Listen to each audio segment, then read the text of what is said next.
दोस्तों नमस्कार, मैं उपेन्द्र यादव। दोस्तों रीट शिक्षक भर्ती 2020 को लेकर जो वीडियो आज मुझे अपलोड करना था, क्योंकि रात को लाइव में मैंने आप लोगों को बताया था कि कल मैं वीडियो अपलोड करूंगा, लेकिन इसमें थोड़ी देरी हुई है क्योंकि सुबह मैं जो किराया माफी मामला जो चल रहा है, कमरा किराया माफी अभियान, उसमें कई अभ्यर्थियों के साथ जिन्होंने मार्च का किराया दे दिया था, फोन करके कह दिया था कि हम लोग नहीं आ पाएंगे, किराया नहीं दे पाएंगे। तो कई मकान मालिकों से उनकी तू मैं हुई, मकान मालिकों ने सामान जब्त कर दिया, ताला लगा दिया। उसके बाद मैं उन लोगों को लेकर मैं जिला कलेक्टर साहब के वहां गया। कलेक्टर साहब बिजी थे मीटिंग में, अतिरिक्त जिला कलेक्टर साहब को ज्ञापन सौंपा और फिर थाने की मदद से उनका किराया माफ करवाया।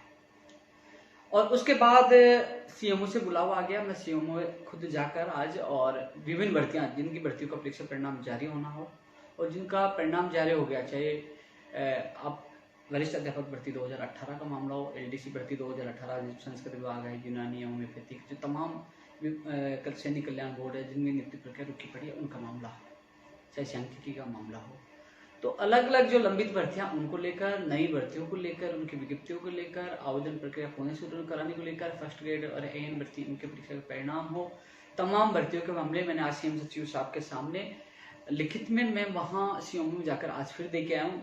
दोस्तों प्रयास हम कर सकते हैं, प्रयास में कोई कमी नहीं। मैं खुद जाकर आज मैं लेटर दे के आया। अब मैं चर्चा कर रहा हूँ रीट शिक्षक भर्ती 2020 की। लोगों में असमंजस की स्थिति बनी हुई है। आजकल जो नए कई बेरोजगार आए हैं, जो जिन्होंने बीएड एसटीसी हाल ही में किए हैं, उन लोगों के क्या है कि एक बड़ा अभियान चल रहा है कि दोस्तों मैंने टेलीग्राम का लिंक डाला है, व्हाट्सएप ग्रुप का लिंक डाला है, फेसबुक का डाला है, आप इस ग्रुप में जुड़ जाए, और उन ग्रुप में जोड़कर उनको भ्रमित करने का काम कर रहे हैं। साथियों, वो लोग वही हैं, केवल सस्ती लोकप्रियता चाहते हैं, आपको गुमराह करना चाहते हैं यूट्यूब के माध्यम से या अन्य वेबसाइट के माध्यम से आपसे पैसे कमाने की कोशिश कर रहे हैं। सत्यता आप जानने हो तो सत्यता के लिए हमारा वीडियो देखिए, आपको सच्चाई का पता चलेगा। रीट शिक्षक भर्ती 2020 की तैयारी करने वाले सारे अभ्यर्थी इस वीडियो को जरूर देखें और सत्यता जाने, तथ्यात्मक आर्ट, क्योंकि 2011 और 12 से हमारे संघर्ष की शुरुआत हुई है। मैं तभी की चर्चा कर लूं, 2012 में 39,000 से ज्यादा पदों पे भर्ती कांग्रेस सरकार ने निकाली थी, लेकिन उस समय आरटेट होता था। 31 जुलाई 2011 को पहले पात्रता परीक्षा की गई, राजस्थान अध्यापक पात्रता परीक्षा यानी कि आरटेट की एग्जाम हुई। उसमें 60% सामान्य श्रेणी और ओबीसी पुरुष और जनरल महिला और इनके लिए 50%, फिर 45% और 35 से जो 36% टीएसपी के लिए ऐसे छूट का दायरा रखा गया और 7 साल की वैधता रखी गई। 2 जून 2012 को उसकी एग्जाम हुई। पात्रता, जिन लोगों ने पात्रता प्राप्त कर ली थी आरटेट की, उसको 7 साल का सर्टिफिकेट मिला था, और वो पात्रता हासिल करने के बाद शिक्षक भर्ती अलग से हुई। उसकी हुई 2 जून 2012 को 39,000 से ज्यादा पदों पर। उसके बाद नियुक्ति प्रक्रिया प्रारंभ की गई। करीब सेकंड लेवल के कुछ अभ्यर्थियों को ज्वाइनिंग दे दी गई थी, और उस दौरान हाई कोर्ट की एकल पीठ में कोर्ट ने स्टे दे दिया कि आरटेट में जो छूट दी गई है कि जनरल कैटेगरी के लिए 7% और लोगों को जो 36 है टीएसपी को छोड़ो, उसके अलावा 40 तक दी गई थी, जिसमें विकलांग, दिव्यांग, ये जो सब लोग शामिल थे, तो 20% जो छूट दी गई वो गलत है, बहुत ज्यादा दे दी गई है, नियमों के विरुद्ध है। ये कोर्ट में याचिका लगी थी, कोर्ट ने स्टे दे दिया, तो कई लोगों की नियुक्ति प्रक्रिया रुक गई थी। उससे पहले हमारा आंदोलन था, आरपीएससी से एग्जाम हो, एसटीसी बीएड वाला जो भी मामला था, उस समय हमने आंदोलन की शुरुआत कर दी थी। उस समय वो अभ्यर्थी हमारे पास पहुंचे, उस समय हमने मामला उठाया, हमने शिक्षा संकुल पे धरना दिया, और लगातार धरना प्रदर्शन के बाद लाठीचार्ज हुआ, जेल भी गए। उस समय कांग्रेस सरकार थी। फर्स्ट लेवल वालों की ज्वाइनिंग रुकी पड़ी थी, उसके लिए धरना दिया, फर्स्ट लेवल वालों को ज्वाइनिंग दे दी गई, 60 से ऊपर वालों को। सेकंड लेवल वालों को 60 से ऊपर वालों को ज्वाइनिंग दी गई, लेकिन 60 से नीचे वाला मामला कोर्ट में अटक गया। जैसे हालांकि एकल पीठ ने 55% का निर्णय दिया था, केवल 5% का। धरना प्रदर्शन हुआ, अनशन हुआ, हंगामा हुआ। उस समय 2012-13 में चुनाव होना था। राजनीतिक गलियारों में चुनावी चर्चाएं का दौर शुरू हो चुका था। लगातार यही था कि अब चुनाव में कौन बाजी मारेगी, कौन सी पार्टी बाजी मारेगी। तत्कालीन भाजपा के सबसे बड़े नेता नेत्री माननीय मुख्यमंत्री पूर्व मुख्यमंत्री वसुंधरा राजे जी ने जब विवाद आरटेट का हुआ, मुझे आज भी याद है कि हम वसुंधरा राजे जी से मिले थे, हमने बात रखी थी, हमारा धरना प्रदर्शन, जब हमारे साथी अनशन पे थे, मैं खुद अनशन पे था, 13 दिन में उसमें अनशन रहा था, माननीय महेश जोशी जी ने मेरा अनशन तोड़वाया था। 3 जुलाई 2013 को जो आरटेट वाला मामला था, जो एकल पीठ ने 55% का निर्णय दिया था, जिसकी वजह से काफी लोग बाहर हो गए थे और काफी लोगों को बाहर के एक तरह से उनको नियुक्ति प्रक्रिया नहीं चयनित तो हो चुके थे, क्योंकि उस समय कहा गया था 40, 45, 50 आपको बनाने एक पात्रता परीक्षा है और शिक्षक भर्ती अलग से होती थी। उस शिक्षक भर्ती में लोगों को अच्छे नंबर आए। कोर्ट से स्टे आने के बाद, स्टे का फैसला आने के बाद फिर मामला डिवीजन बेंच में किया, हमारा धरना प्रदर्शन रहा, हमने कहा एडवोकेट जनरल को उतारा जाए, उन्होंने एडवोकेट जनरल को उतारा और 2 जुलाई या 3 जुलाई की बात है 2013 में हाई कोर्ट ने डिसीजन दिया कि 60% किया जाएगा सभी के लिए, जो लग गए उनको भी हटाया जाए और दोबारा से परिणाम जारी किया जाए। वहां कुछ एडवोकेट्स की भी लापरवाही थी, अधिकारियों की लापरवाही थी, हमें गुस्सा था, जोश था, युवा जोश था। आज भी याद है 3 जुलाई 2013 को हमने नेहरू गार्डन से सब यात्रा निकालते हुए रामबाग सर्किल से अम्बेडकर सर्किल और विधानसभा की तरफ 144 में कूच कर दिया। लाठीचार्ज हुआ और मुझे जेल में डाल दिया गया ज्योतिनगर थाने में। उसके बाद माननीय मुख्यमंत्री अशोक गहलोत जी से हमारी मुलाकात हुई और उन्होंने कहा कि हम सुप्रीम कोर्ट में जाएंगे।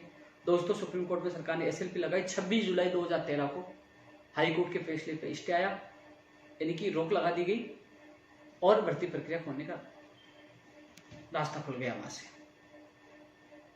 माननीय मुख्यमंत्री जी ने 2012 के जो वंचित अभ्यर्थी उनको ज्वाइनिंग दे दी सितंबर में 2012 में, लेवल फर्स्ट और सेकंड के जिनके 60 से कम थे। फिर उसके बाद उन्होंने जो याचिका जो सुप्रीम कोर्ट में लगी थी, विकास कुमार अग्रवाल बनाम सरकार, हम भी उसमें पार्टी थे। फिर सरकार ने एक और वैकेंसी निकाली 20,000 पदों पर, शिक्षक भर्ती 2013, और नई भर्ती निकालने को लेकर हम प्रदर्शन कर रहे थे। शिक्षा संकुल में हमारा प्रदर्शन चल रहा था। उस दौरान वसुंधरा राजे जी ने घोषणा की कि हमारी सरकार आएगी तो आरटेट खत्म कर देंगे। दोस्तों, उसमें विवाद था आरटेट का।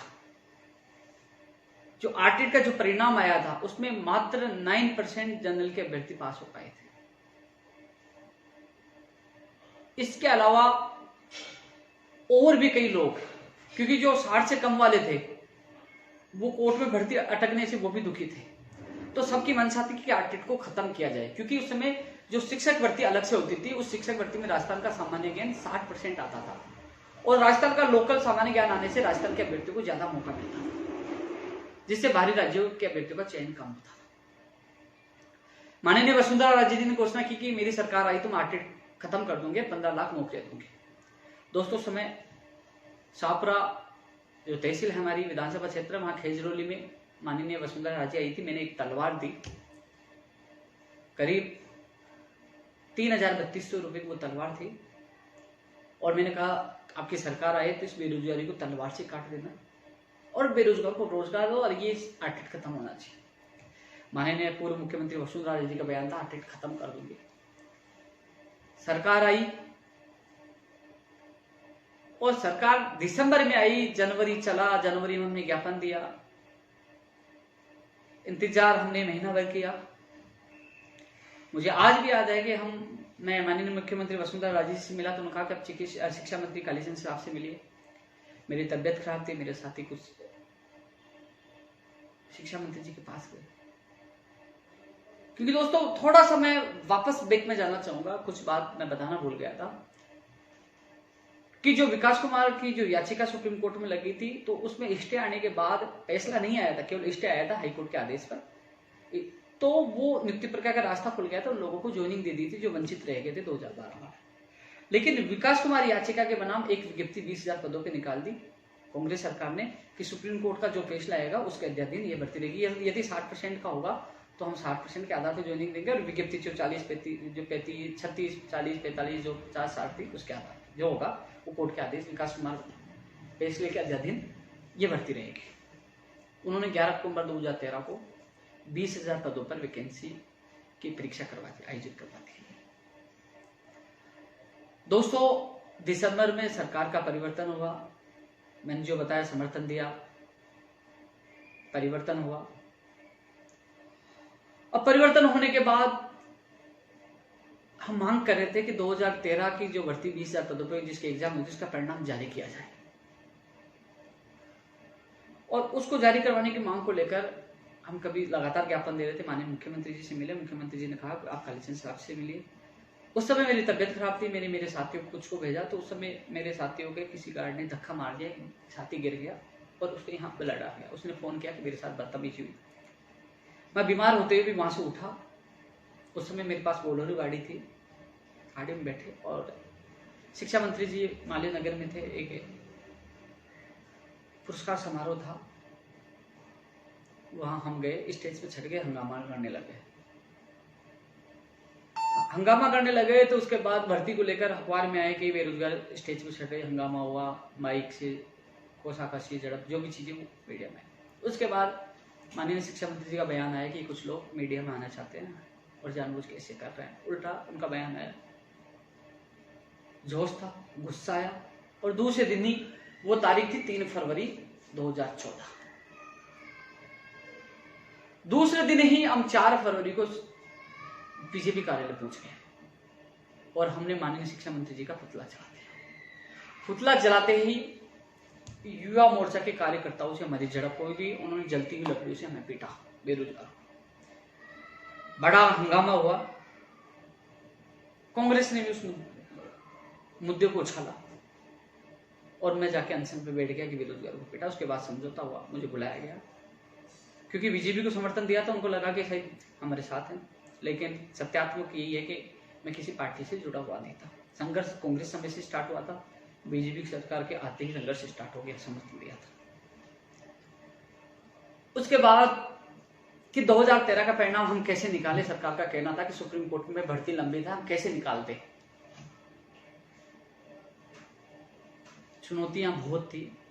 फिर मैंने माननीय मुख्यमंत्री से मुलाकात करके, तत्कालीन शिक्षा मंत्री जी और एजुकेशन सेक्रेटरी से मुलाकात करके उनके सामने मैंने बात रखी कि आप 60% से ज्यादा वालों को ज्वाइनिंग दे सकते हो, नीचे वाले की सीट वैकेंट कर दीजिए। मेरी जो सुझाव उनको पसंद आया और उसने 60 से कम वालों की सीट वैकेंट कर दी। 60 से कम वाले मेरे खिलाफ हो गए कि उपेंद्र यादव 60 से ऊपर ज्वाइनिंग दिला दी, हमें भी ज्वाइनिंग मिल सकती थी, हमने साथ धोखा किया। लेकिन उस समय मेरा फर्ज था, जिनको ज्वाइनिंग मिले उनको तो समय पर मिले, जो लटक गए तो वो तो वैसे भी लटक रहे थे, कम से कम उन लोगों के साथ गलत तो नहीं हो।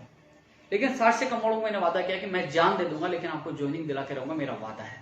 और खुला चैलेंज दिया था मैंने कि मैं हिंदुस्तान छोड़ दूंगा यदि केस हार गया सुप्रीम कोर्ट से, तो मैं जीत कर आपको ज्वाइनिंग दिलाऊंगा। क्योंकि उस समय चर्चा यही थी सब जगह कि सुप्रीम कोर्ट 60% करेगा या 55 करेगा, विज्ञप्ति नहीं करेगा, 40-45 नहीं करेगा, कई लोग बाहर होंगे, लगे हुए बाहर होंगे। उस समय मैंने खुले में चैलेंज दिया था कि मैं हिंदुस्तान छोड़ के चला जाऊंगा, केस हार जाऊंगा। दोस्तों लगातार संघर्ष हमारा चलता रहा। शिक्षा मंत्री चेंज हो गए, दूसरे शिक्षा मंत्री जी आए, उनको घर में कैद कर दिया, छत पे चढ़ गए, लाठीचार्ज, हंगामा चलता रहा, अनशन किया। पूर्व शिक्षा मंत्री, उस समय शिक्षा मंत्री तत्कालीन वासुदेव देव, अरुण चतुर्वेदी ने एसएमएस में जाके मेरा अनशन तोड़वाया। लेकिन उस समय सुप्रीम कोर्ट में से सुनवाई तो या तो वकील नहीं पूछता या फिर धीरे धीरे तारीख बढ़ने लगी। फिर हमने एडवोकेट उतारे और हमारे बलबूते हमने सुप्रीम कोर्ट से केस जीता और 2013 और 12 के वो लोग आज भी नौकरी करें। 2013 वाले भी करीब 7-8 हज़ार लोग थे, वो भी उनको भी नियुक्ति मिल गई, जो कभी सोचते नहीं थे हम जीतेंगे। दोस्तों ये सारी स्टोरी मैं इसलिए आप लोगों को बता रहा हूं क्योंकि जब माननीय मुख्यमंत्री वसुंधरा राजे ने कहा था कि मैं आरटीएट खत्म कर दूंगी, वो विवाद था आरटीएट का। लेकिन माननीय मुख्यमंत्री वसुंधरा राजे जी को पता चला कि आरटीएट तो खत्म हो ही नहीं सकता, ये एनसीटी का नियम है, पूरे देश में ये लागू है। तो कुछ अधिकारियों ने उनको ये कहा कि अब आरटीएट की जगह अब शिक्षक भर्ती को खत्म कर दीजिए तो आरटीएट का नाम रीट रख दीजिए। जबकि उस समय हम तृतीय श्रेणी शिक्षक भर्ती के पक्ष में थे क्योंकि उसमें राजस्थान का सामान्य ज्ञान आता था। दोस्तों केवल आरटीएट का नाम रीड कर दिया गया, आरटीएट को खत्म नहीं किया गया और शिक्षक भर्ती को खत्म कर दिया गया, जिससे राजस्थान के अभ्यर्थी को ज्यादा नंबर आता था। हमने विरोध किया। 9 अक्टूबर 2015 को बीजेपी कार्यालय में 5000 व्यक्ति हम इकट्ठे हुए। हमने कहा कि रीट में सामान्य ज्ञान नहीं आएगा तो राजस्थान वालों को नंबर नहीं आएगा। जो जिनके पास 2012 का जो सर्टिफिकेट है वो जो लग चुके वो वापस आएंगे, नए अभ्यर्थी को मौका नहीं मिलेगा। और जो एनसीटी का जो सिलेबस है उसे तो हर किसी भी राज्य का व्यक्ति तैयारी करके लग जाएगा। 9 अक्टूबर 2015 को मेरे सिर फटा, 5 टाके भी जेल काल काम का हुआ। ये लड़ाई यही नहीं थमी। मैं आमर अनशन पे बैठ गया, आईसीयू में चला गया। तब वसुंधरा राजे जी ने कहा, बयान दिया कि हम लोग एनसीटी के नियम में बंधन में बंधे हुए हैं, हम लोग सिलेबस चेंज नहीं कर सकते, न सामान्य ज्ञान इसमें जोड़ सकते हैं। हमने एक एग्जाम का वादा किया था वो कर दिया है, तो इसलिए सरकार पीछे नहीं हटेगी। उस समय रीट 2015 का आयोजन हुआ 7 फरवरी को। वो भी लटकती रही कोर्ट में, उसको हमने लड़ा, सबको ज्वाइनिंग दिलाई। 2016 में उसकी ज्वाइनिंग, 16-17 में उसकी ज्वाइनिंग हुई। उसके बाद 11 फरवरी 2018 को एक और एग्जाम हुई। उस समय जो फार्मूला था, आर्टेट पात्रता परीक्षा थी, लेकिन उसका 30% वेटेज जो शिक्षक भर्ती के 70% दोनों को मिलाकर मेरिट बनाई जाती थी। 30% आर्टेट का और 70% तृतीय श्रेणी शिक्षक भर्ती, वो मेरिट बनाकर फाइनल मेरिट रिजल्ट निकाला जाता था। अब दोस्तों, लाठीचार्ज अनशन के बाद हमने सोचा, माननीय मुख्यमंत्री ने स्पष्ट कह दिया था कि हमारी मजबूरी है, हम एनसीटी के नियम चेंज नहीं कर सकते। उसके बाद 2015-16 भर्ती हो गई, 2018 वाली हो गई। अब बात चल रही है 2020 की। एक चीज और बता दूं, उस समय हम लगातार विरोध कर रहे थे, हमारा संघर्ष नहीं रुका, हम जेल जाते रहे, लटकाते रहे, अनशन करते रहे। हमने विरोध किया कि जो लग चुका है वो वापस उस प्रमाण पत्र से नहीं आए, क्योंकि हम विरोध कर रहे थे 12, 13 और 16 के सर्टिफिकेट से 2018 की भर्ती में आ रहे हैं। हम विरोध कर रहे थे बीए के वेटेज के लिए, कि बीए का जो स्नातक का वेटेज है, फर्जी डिग्रियां लोग लेके आ रहे थे स्नातक की और एडिशनल डिग्री और बीए की। योग्य अभ्यर्थी जो 120 से 22 नंबर लेके वो बाहर जा रहा था, क्योंकि उसके बीए में कम थी। आज भी कई लोगों के 55, 60, 65 हो गए, लेकिन कई लोगों के पास 90-95% की डिग्रियां आज भी रखी है। 50,000, 60,000 रुपये में डिग्रियां लेके आते फर्जी, और वो उसका फायदा उठाकर नौकरी, पहले भी कई लोग कर रहे हैं, उनकी जांच हो गई, लोग फर्जी पाए जाएंगे, जांच नहीं हुई, और अभी भी वो उसका फायदा उठाएंगे। 7 जून 2018 को मैं जेल में डाला गया था। 18 या 19 है, अशोकनगर थाने में मैं जेल में डाला गया था। 18, क्योंकि हम वेटेज का विरोध कर रहे थे। फिर एक सियासी रंग आया, शिक्षक भर्ती 2018 का मामला था। हाई कोर्ट पे सुनवाई, लगातार कभी सेकंड ग्रेड का धरना, अजमेर में अजमेर जाता, वापस वहां से हाई कोर्ट आता, और बहुत तरीके से, कभी जोधपुर लेवल फर्स्ट जोधपुर से स्टे आया। लगातार संघर्ष के बाद उस भर्तियों को कोर्ट से निकाला। चुनाव आ गए, दिसंबर में चुनाव होते हैं, लेकिन लेवल सेकंड तो सुलझा, लेकिन लेवल फर्स्ट में पिछली सरकार के द्वारा एडवोकेट नहीं उतारा गया, और एकल पीठ में जीतने के बाद डिवीजन बेंच में स्टे आ गया। यानी कि खुशियां मिल चुकी थी, खुशियों पर वापस ग्रहण लग चुका था। अब चुनावी माहौल में एक राजनीतिक मुद्दा गर्मा गया। उस समय कांग्रेस के प्रदेश महासचिव सुशील शर्मा जी ने एक लेटर लिखा चुनाव आयोग को, क्योंकि काफी अभ्यर्थी जो लोग चाहते थे कि भर्ती प्रक्रिया रोके, उन्होंने लेटर दिया कि भर्ती में गड़बड़ी हो रही है। उन्होंने चुनाव आयोग को कहा कि पारदर्शिता रखती है, इनको ज्वाइनिंग दिया या रोकी जाए। लेकिन उस समय चुनाव आयोग उस पर एक्शन लेता, उससे पहले कोर्ट ने स्टे दे दिया, क्योंकि पिछली सरकार के द्वारा हाई कोर्ट में एडवोकेट नहीं उतारा गया था, भर्ती प्रक्रिया रुक गई। लेकिन पिछली सरकार को मिल गया वो सुशील शर्मा का लेटर। माननीय प्रधानमंत्री नरेंद्र मोदी जी, अमित शाह जी और वसुंधरा राजे जी, तमाम प्रदेश राष्ट्रीय नेताओं ने उसको इश्यू बनाया। हर जगह एक ही आवाज थी कि कांग्रेस ने 26,000 बेरोजगारों के भविष्य पे लात मारी, इनका रोजगार रोकने का काम कांग्रेस कर रही है। पूरी कांग्रेस सरकार बैकफुट पे थी। हम 5 साल पूर्ववर्ती सरकार बीजेपी सरकार में संघर्ष करते थे, युवाओं में आक्रोश था, दुखी थे, परेशान थे सिस्टम को लेकर। ऐसे में तत्कालीन जो उस समय भी थे अभी भी हैं कांग्रेस के प्रदेश अध्यक्ष सचिन पायलट जी, उनके ओएसडी का फोन आया, क्या मामला है। मैंने उनको समझाया कि आप लिखित में दो कि आपकी सरकार आएगी तो वो करेंगे। तो उन्होंने मुझे लिखित में लेटर दिया कि हमारी सरकार आएगी तो 26,000 को प्राथमिकता के साथ भर्ती को पूरा करेंगे। और आप क्या चाहते हो? मैंने कहा कि इसमें तमाम विसंगतियां, हम चाहते हैं वेटेज खत्म स्नातक का, हम चाहते हैं कॉमर्स वालों को शामिल किया जाए, हम चाहते हैं एमए के आधार पर बीएड करने वालों को शामिल किया जाए, हम चाहते हैं टीएसपी की जिन्हें 50% कम है बीए में जो बीएड कर चुके उनको शामिल किया जाए, हम चाहते हैं कि राजस्थान का सामान्य ज्ञान ज्यादा है जो लोगों को ज्यादा मौका मिले। तमाम विसंगतियों को हमने घोषणा पत्र में डाला, घोषणा पत्र में कांग्रेस ने डाला भी कि रीट की तमाम विसंगतियों को प्राथमिकता के साथ दूर करेंगे। आज जो लोग कह रहे हैं कि हमने आपको सबसे पहले बताया डाकिया कोई भी बन सकता है, लेकिन संघर्ष के बलबूते बदलाव करवाना, सरकार से मिलकर बात करना, मांगे मनवाना, वो सबसे बड़ा संघर्ष होता है। हमने घोषणा पत्र डलवाया, कांग्रेस सरकार आई, हमने संघर्ष किया, जो कोर्ट में 26,000 भर्ती लटकी पड़ी थी, हजारों की संख्या में माननीय मुख्यमंत्री और डिप्टी सीएम से मिले और एडवोकेट जनरल को करवाकर कोर्ट से स्टे हटवाकर उन लोगों को ज्वाइनिंग दिलवाई। उसके बाद हम लगातार मांग कर रहे थे कि रीट की भर्ती निकाली जाए, रीट की भर्ती निकाली जाए और विसंगतियां दूर की जाए। फर्स्ट ग्रेड का आंदोलन चल रहा था। 24 दिसंबर की बात है, माननीय शिक्षा मंत्री जी की तरफ से बुलावा आया, मैं वहां गया, करीब 7, 7:30 बजे का टाइम था। वो वीडियो मेरे फेसबुक पे आप देख सकते हो, करीब 8 या 10 मिनट का वीडियो मैंने डाला था, 24 दिसंबर का 2019 की बात कर रहा हूं।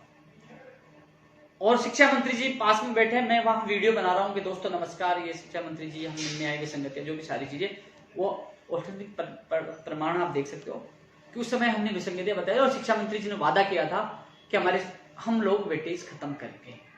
क्योंकि दोस्तों वेटेज इसलिए हटाने की मैं मांग कर रहा था कि लेवल 2 में वेटेज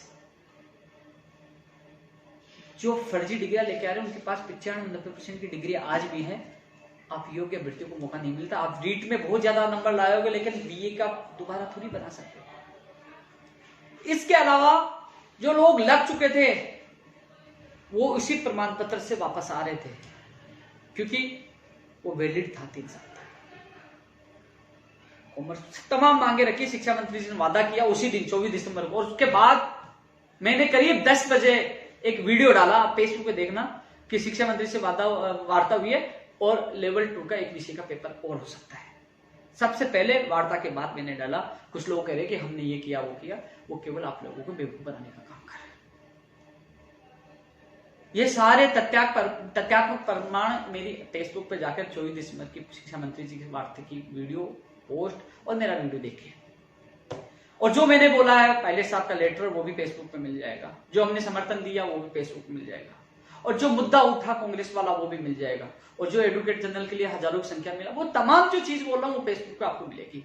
जो संघर्ष की जो बातें कर रहे हैं कि पूर्व शिक्षा मंत्री को हमने उनका घर पे घेराव कर, तमाम चीजें फेसबुक पे मिलेगी। जो हमने संघर्ष किया वो हकीकत आप लोगों को रूबरू करा।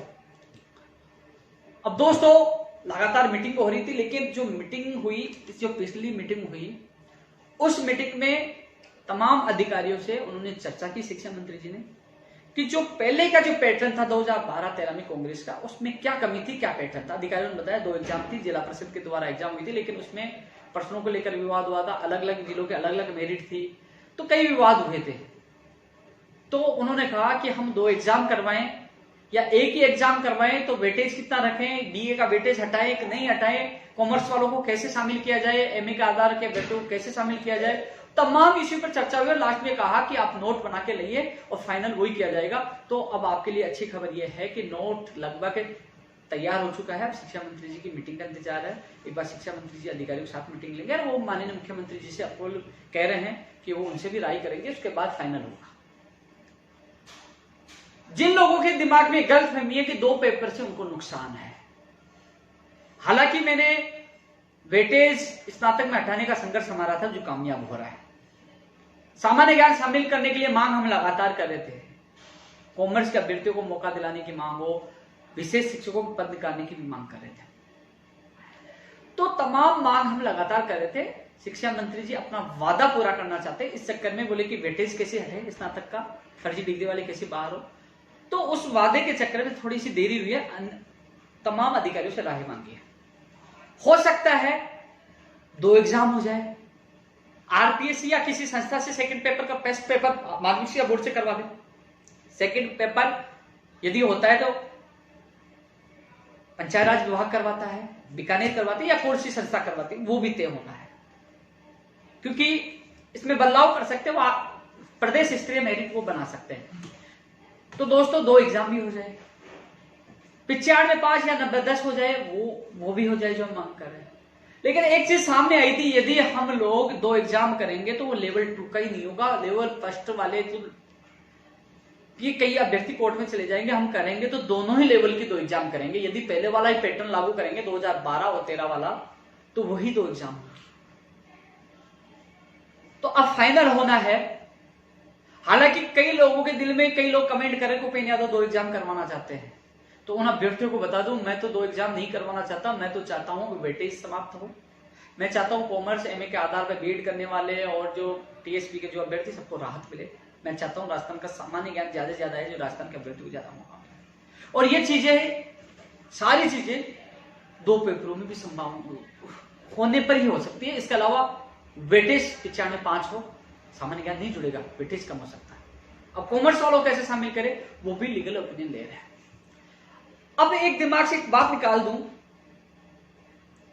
मान लीजिए 2 एग्जाम हो जाती है, लेवल और फर्स्ट की, सेकंड के, फर्स्ट और सेकंड। पहला फायदा, जो लग चुके हैं वो वापस आते हैं तो उनका प्रमाण पत्र केवल आरटेट एक पात्रता एग्जाम कहलाएगी, जैसे रीट पात्रता होगी तो वो दोबारा नहीं आ सकते, जिससे आपकी भर्ती में वो ज्यादा सीटें खराब नहीं करेंगे, आपका फायदा होगा। दूसरा, राजस्थान का सामान्य ज्ञान ज्यादा आएगा तो आप लोगों को ज्यादा मौका मिलेगा, क्योंकि सेकंड पेपर में 60% राजस्थान का सामान्य ज्ञान। तीसरा, आरटेट होगी 60% होगी तो पढ़ने वाले अभ्यर्थी पहली परीक्षा में पास हो पाएंगे, कचरा छटेगा, योग्य अभ्यर्थियों को दूसरे एग्जाम में मौका मिलेगा। जो एडिशनल डिग्री और जो बीए की डिग्री फर्जी लेके आ रहे हैं उन पर बिल्कुल रोक लग जाएगी, उन पर बिल्कुल रोक लग जाएगी और योग्य अभ्यर्थियों को मौका मिलेगा। कुछ लोगों का यह सवाल है कि इसमें 2 परीक्षा में बहुत टाइम लगेगा। अब कौन सा टाइम कम लग रहा है, एक भर्ती में 2-2, 3-3 साल लग रहे हैं। 2018 वरिष्ठ अध्यापक भर्ती 2020 हो चुके हैं, तो पूरी नहीं हो पाई, जबकि उस समय 2012 वाली भर्ती 2013 में कंप्लीट हो गई थी, 13 में एक और वैकेंसी आ गई थी। वो तो सिस्टम के ऊपर है, सिस्टम को हम सबको मिलकर सुधार करवाना होगा, तो समय पे आरटेट पात्रता होगा, दूसरी एग्जाम हो सकती है। लेकिन दूसरे एग्जाम होने से एक तो राजस्थान का सामान्य ज्ञान 60 से 70% आएगा, जो आपको फायदा होगा। एक फर्जी डिग्री, एडिशनल डिग्रियों पे रोक लगेगी, एक जो लग चुके वो वापस नहीं, आप लोगों के हित में है 2 एग्जाम होती है तो। इसके अलावा मैंने दोनों चीजें रखी है, लेकिन मैंने प्राथमिकता ये दी है कि 90-95 हो, जिससे जल्द समय में एग्जाम हो सके, जल्द समय नियुक्ति प्रक्रिया हो सके। लेकिन मैंने कहा कि वो आपको लगता है असंभव है। उन्होंने कहा कि हम लोग 95 या 95-10 इतना कम वेटेज बीए का स्नातक का करेंगे, कहीं कोर्ट में ना अटक जाए, क्योंकि 30% ज्यादा था, क्योंकि वो 2 भर्तियां हो चुकी है। तो मैंने कहा छात्रत्व में फैसला होना चाहिए, यदि 2 एग्जाम भी होती है, समय पे होती, कैलेंडर जारी हो जाता है कि कब आरटेट होगा या रीट होगी, कब शिक्षक भर्ती होगी, विषय अनुसार किस विषय के पद कितने होंगे, कब परिणाम आएगा, कब ज्वाइनिंग होगी, वो कैलेंडर पहले जारी कर दे तो लोग तैयार है। क्योंकि पहले 2 अगस्त का इंतजार कर रहे थे लोग, अब 2 सितंबर का इंतजार कर रहे हैं, और अभी 30 तारीख फिक्स नहीं है। फिक्स होना चाहिए कि इस तारीख को एग्जाम होगा, इतने दिन बाद परिणाम आएगा और इतने दिन बाद आपको ज्वाइनिंग मिलेगी, जिससे बेरोजगार सही दिन से तैयारी कर सके। और हजारों की संख्या में अभी भी पद खाली है, तो 31,000 से पदों की संख्या भी बढ़ाई जाए, ये मांग भी हमने प्राथमिकता के साथ की है। कैलेंडर जारी हो, पैटर्न जारी हो, पदों की संख्या बढ़ाई जाए, तो तमाम विसंगतें उन लोगों को शामिल किया जाए, ये चीजें उनके सामने रखी है। अब एक मीटिंग होने का इंतजार है, उसमें फाइनल हो जाएगा पैटर्न। संभावना है कि 2 एग्जाम भी हो जाए। जिन लोगों के दिल में यह डर है कि 2 एग्जाम से नुकसान होगा, नुकसान नहीं होगा, आप लोगों का हित ही होगा, मेरा मानना व्यक्तिगत। इसके अलावा एक एग्जाम होता है 95 या 90-10 होता है, तो भी आप लोगों को फायदा होगा। सरकार को तय करना है कि दोनों पैटर्न में कौन सा पैटर्न तय करना है, लेकिन दोनों पैटर्न में आपका फायदा है। नुकसान उसी में था कि जो 70-30 वाला था, वो 70-30 हटेगा। यदि 2 एग्जाम होगी तो लेवल फर्स्ट के भी 2 एग्जाम होंगे, तो लेवल फर्स्ट के अभ्यर्थियों को, लेवल 2 के अभ्यर्थियों को घबराना नहीं चाहिए। 2 एग्जाम हो तो 2 एग्जाम की तैयारी करें, लेकिन हमें सिस्टम को लेकर हम लड़ाई लड़नी होगी, समय पे उसका एग्जाम हो, परिणाम आए, ज्वाइनिंग लिस्ट कैलेंडर जारी हो। इसलिए क्योंकि राजस्थान का सामान्य ज्ञान आएगा तो आपको मौका मिलेगा। आज भी मुझे सीएमओ में बुलाया गया था, आज भी मैं आपकी बात मजबूती से रख के आया हूं, लेकिन सवाल यह है कि कोई चाहता है 2 पेपर हो, कोई चाहता है कि मेरे तो रीट में ज्यादा है, एक ही पेपर हो। अरे भाई किसका पक्ष रखें? गाली तो कोई देगा ओपिनियन तो। लेकिन यह है कि आर्टेट भी होती है, 2 एग्जाम भी होती है, तो 30% तो पहले वाले रीट का भी जोड़ा जाएगा ना। अब कुछ लोग ये कह रहे हैं कि 11 फरवरी 2018 को वैधता खत्म हो जाएगी, लेकिन वो ये दावा करते हैं कि कोर्ट में जाके साहब इन्होंने भर्ती करवाई नहीं, एनसीटी का नियम है हर साल वैकेंसी होनी चाहिए। तो अटकाने वाले बहुत है। इसलिए दोस्तों शांति से बैठे रहे, अच्छा निर्णय होगा, आपके पक्ष में होगा। ये तमाम दलीलें, तमाम तथ्यात्मक चीजें इसलिए बताइए, संघर्ष किया है और संघर्ष से 2012, 2013, 2016, 2018 भर्ती हमने हमारे दम पे, हमारे संघर्ष से पूरी करवाई है। जो लोग आज यूट्यूब पे चैनल पे जो बातें करें उनको एबीसीडी का पता नहीं है। हम बैठ के वार्ता की है, जेल गए, अनशन किया है और आज फाइनल परिणाम भी सामने आया है। और जो संघर्ष कर रहा है वो भी कामयाब होगा। जल्द विज्ञप्ति भी जारी होगी, पैटर्न भी जारी होगा। हो सके तो हम कोशिश करेंगे कि पद भी बढ़े। किसी को नहीं कहते कि भाई तू टंकी पे चढ़ जा, किसी को नहीं कहते भाई तू उठ के भग जा। हम लट खाते तो खुद सबसे आगे मैं रहता हूं, अनशन करता हूं तो मैं रहता हूं। और जहां जान देने की बात आएगी तो मैं दूंगा, जब तक बेरोजगार महासंघ में, क्योंकि परवक्ता हूं ये भी छोड़ दिया, मेरा कोई भरोसा नहीं है। मैंने संयोजक के अध्यक्ष के बाद संयोजक छोड़ा, परवक्ता भी छोड़ सकता हूं, कई मजबूरी होती है। लेकिन जब तक हूं सीना ठोक के काम करूंगा, ये मेरा वादा है। दोस्तों इसके अलावा आपके मन में भी कोई सुझाव हो तो मुझे बताना, मैं सरकार तक जरूर पूछूंगा, लेकिन जो होगा आपके हित में होगा। जल्द मिलते हैं एक और नई अपडेट के साथ। जय हिंद, जय भारत।